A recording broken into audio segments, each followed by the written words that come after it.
महेंद्रगढ़ जिले के गांव मुंडिया खेड़ा निवासी प्रगतिशील किसान मनीराम अपने खेतों में गेहूं, गन्ना, धान की फसल न करके एक खास किस्म की खेती कर रहे हैं।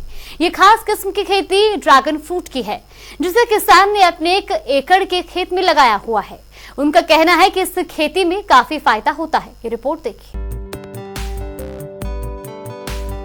महेंद्रगढ़ जिले के गांव मुंडिया खेड़ा निवासी किसान मनीराम अपने खेतों में गेहूं, गन्ना, धान की फसल ना करके एक खास किस्म की खेती कर रहे हैं। और ये खास किस्म की खेती विदेशी फल ड्रैगन फ्रूट की है, जिसे गांव मुंडिया खेड़ा निवासी किसान मनीराम अपने 1 एकड़ के खेत में 450 खम्भों पर लगभग 1800 पौधे लगाकर कर रहे हैं। देश के किसान आमदनी को बढ़ाने के लिए कई प्रकार के फल और सब्जियां उगा रहे हैं। और हम बात कर रहे हैं एक ऐसे फल जिसे ड्रैगन फ्रूट के नाम से जाना जाता है।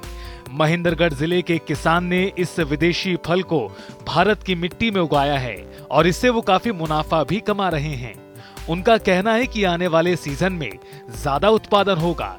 मैंने 1 एकड़ के अंदर ड्रैगन की खेती कर रखी है।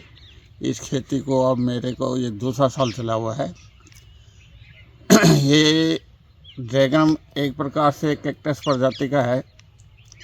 इसके पौधे को पानी की बहुत ही कम आवश्यकता होती है। ये ज़्यादा से ज़्यादा गर्मी और ठंड को भी सहन कर सकता है। प्रगतिशील किसान मनीराम ने बताया कि वो इसे प्राकृतिक तरीके से कर रहे हैं। बाजार में ड्रैगन फ्रूट की मांग लगातार बढ़ रही है, इसलिए किसानों को भी ज्यादा अच्छा भाव मिल जाता है।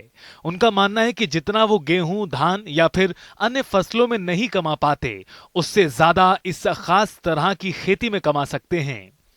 अब इस फसल से आमदनी की उम्मीद प्रति वर्ष 2.5 से 3 लाख रुपए लगा रहे हैं और ये आमदनी उनकी एक बार लागत लगने के बाद पूरे 25 से 30 वर्षों तक होगी। उन्होंने बताया कि ड्रैगन फ्रूट पोषक तत्वों से भरपूर होता है। इसमें तमाम प्रकार के ऐसे विटामिन होते हैं जो हमारे शरीर के लिए लाभदायक हैं। ये फल मधुमेह और कैंसर जैसी बीमारियों की संभावनाओं को कम करता है, साथ ही इम्यूनिटी को भी बूस्ट करता है। उन्होंने कहा कि इस फल की खास बात यह है कि इसका उत्पादन सूखे, बाढ़ या किसी अन्य मौसमी संबंधी आपदाओं से प्रभावित नहीं होता। ये लगभग कैक्टस पौधे की तरह है, जिसे बहुत कम देखभाल की जरूरत पड़ती है।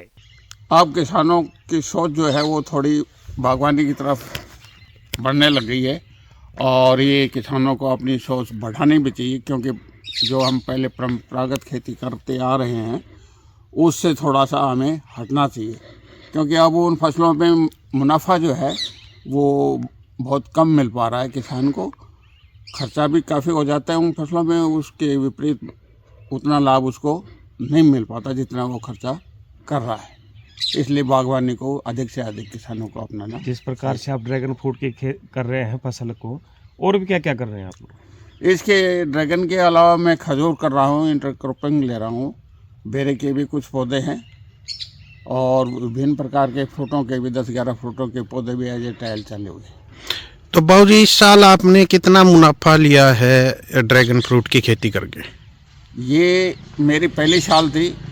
इस बार ड्रैगन बहुत थोड़े आए हैं और ये जैसे जैसे समय आगे बढ़ेगा वैसे वैसे इनके ऊपर फ्रूटिंग जो है वो अधिक से अधिक आनी आरंभ हो जाएगी। तो वहीं उन्होंने बताया कि हरियाणा सरकार लगातार किसानों को बागवानी की तरफ प्रोत्साहित कर रही है। किसानों को सब्सिडी भी दी जा रही है। देखिए, हमारी सरकार ने, विशेषकर मुख्यमंत्री जी ने, बहुत सारे किसानों के लिए विभिन्न प्रकार की योजनाएं चलाई हुई है, जिनसे किसानों को बहुत अधिक फायदा भी हो रहा है। जैसे खजूर है, खजूर की फसल के ऊपर सरकार सब्सिडी दे रही है और खजूर की सब्सिडी 1,40,000 के करीब दे भी रही है।